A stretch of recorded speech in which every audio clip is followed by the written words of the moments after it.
Well, the pregnancy was awesome. Like, yeah. She was picture perfect. Yeah, we had a really beautiful pregnancy, and then one night I woke up in a crisis, I guess you can say. I woke up, I was losing Ruby.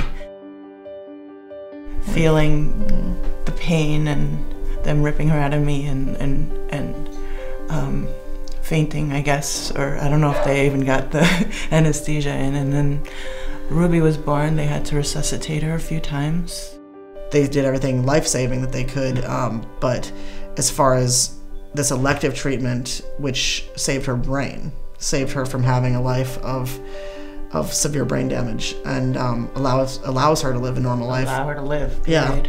Yeah, it was an elective treatment because it was very experimental and just out of clinical trials, and it's not an automatic. It's something that you have to consent to. We had started talking to our lawyer about adopting Ruby as soon as she was born, but you can't adopt an unborn child. So I had no legal rights to Ruby's medical care.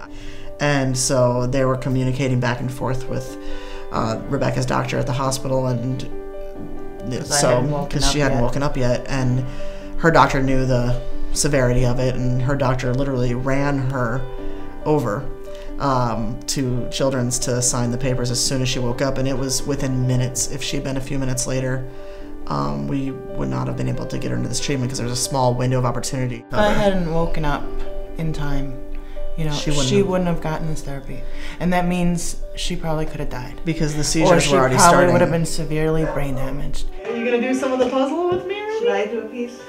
We love our daughter, and we love each other, and we've been together for almost 10 years now, and it's, you know, we're a family. We're not any different. Project 515 started with really a broad-based group of volunteers in Minnesota who wanted to change the discussion about equality issues for same-sex couples and their families in Minnesota. And so to do that, they started with a piece of research that polled Minnesotans to talk about their attitudes and beliefs about equality issues. And what they found was that the vast majority of Minnesotans did support equality for same-sex couples and their families. So they took that research then and did a research project with William Mitchell School of Law and essentially counted the statutes to find how many Minnesota statutes were in place that discriminated against same-sex couples, and they found that there were, in fact, at least 515 laws in place. Be nice. Gentle, gentle. So within the 515 statutes that we look at, there are things there that would impact a family through the gamut of their lifetime, from birth to death. So you see statutes that relate to childbirth and adoption and parenting. You see things related to end-of-life issues. You see things related to probate laws, judiciary laws, healthcare information laws, really the whole gamut of somebody's life, things that most people take for granted.